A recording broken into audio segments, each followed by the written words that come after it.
Por moi bo día a todas e a todos. O motivo desta rolda de prensa é para dar conta,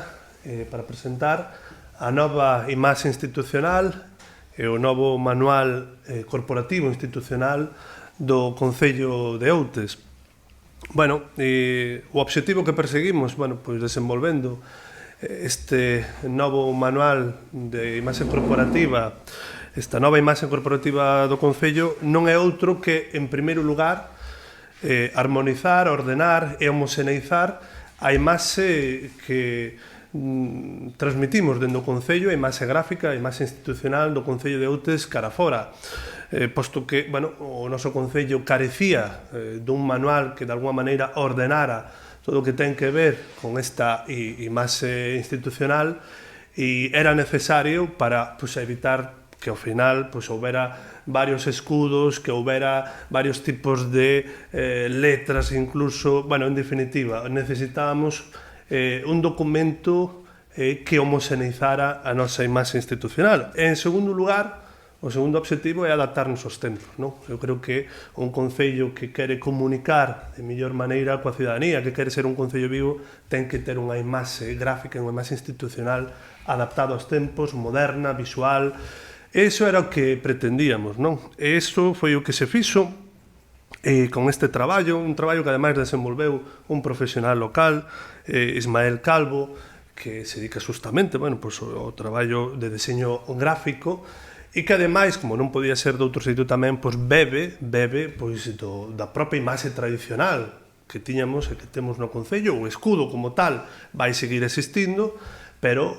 toda esta nova imaxe que se foi desenvolvendo justamente se construiu ao redor do que xa simboliza o noso escudo, que é o propio a ponte daqui da Serra de Outes e o propio río Tins. Isto é pouco máis ou menos o obxectivo. O obxectivo, volvo a dicir, é modernizarnos e adaptarnos aos tempos en canto a forma de comunicar da administración local de cara á cidadanía e veciñanza. E ora, deixo-vos con Anxo Núñez, tenente de alcalde, que foi un pouco responsable do punto de vista político-institucional de desenvolver a nova imaxe gráfica do Concello.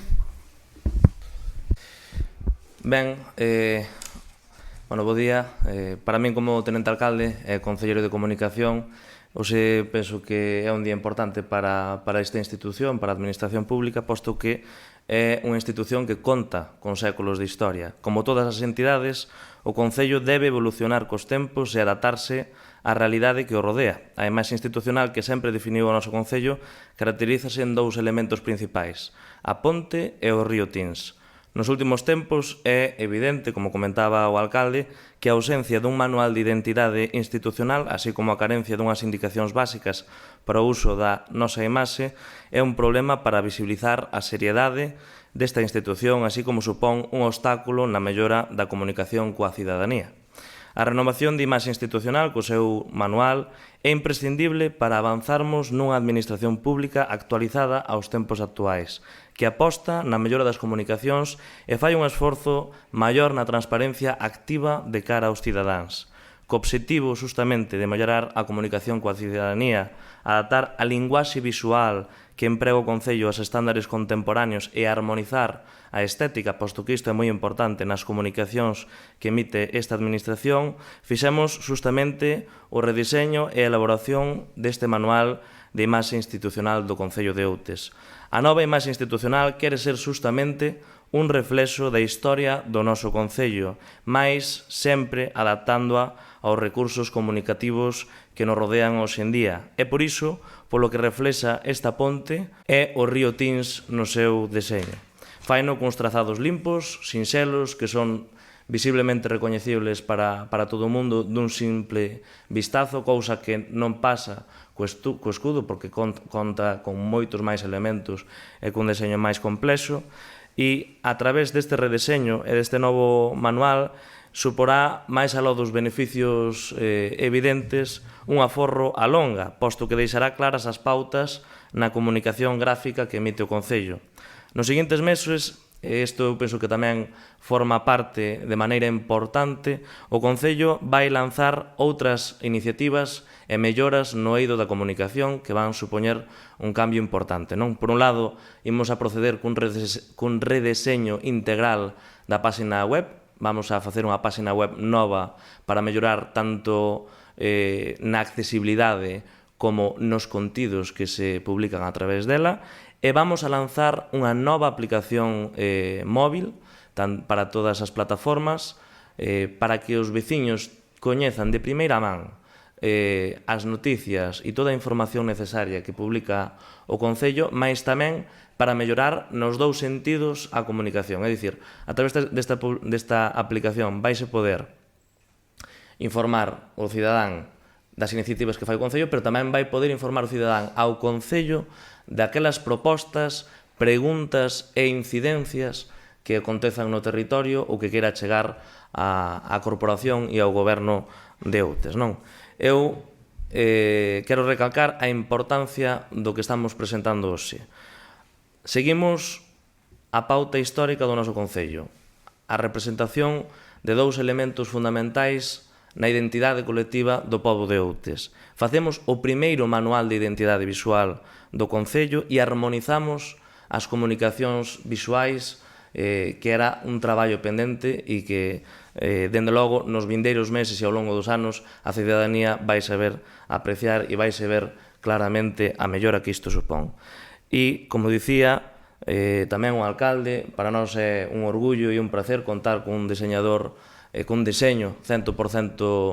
outense, que é Ismael Calvo, un profesional recoñecido, pero que fixo un traballo, quero agradecer dende o Concello, un traballo espléndido e con toda a colaboración e con toda a boa intención e o cariño que iso supón tamén de cara a unha identidade colectiva de todos os veciños. Isto é a declaración, despois temos aquí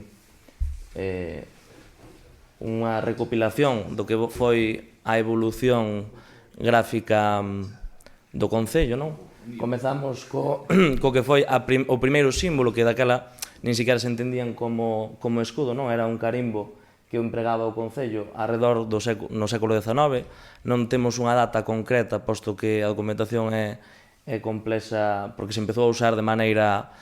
extraoficial, e isto foi se adaptando ao longo dos anos, non? Pero o primeiro redeseño importante, podemos velo aquí, é nos anos 80, xa despois da transición, cando se empezan a elaborar máis comunicacións gráficas, cando empeza a coller máis relevancia a comunicación ca cidadanía, faise esa simplificación, e despois no ano 95 é cando se cambia directamente o escudo e se empeza a usar o escudo como elemento gráfico que identifica o noso Concello. Como dicíamos antes, os inconvenientes que ten empregar o escudo como elemento gráfico que identifica o Concello é que dificulta justamente o recoñecemento a simple vista do mesmo, dificulta ter unhas pautas claras alrededor do mesmo, e polo tanto é polo que procedemos agora con esta simplificación e con este redeseño a actualizarlo aos códigos actuais. E nada, non sei, este é a imaxe en solitario. Non sei se tedes algunha pregunta. Sí, como foi o proceso? Bueno, pois nada, tal e como tiña aí Anxo nos 2 anos anteriores, pois simplemente intentei simplificalo todo ao máximo posible, porque ao final eso, no entorno digital, pois os escudos teñen que ter unha boa legibilidade a pequeno tamaño, e nada, intentei eso, vectorizalo e deixalo nos mínimos trazos posibles e nos mínimos colores posibles tamén.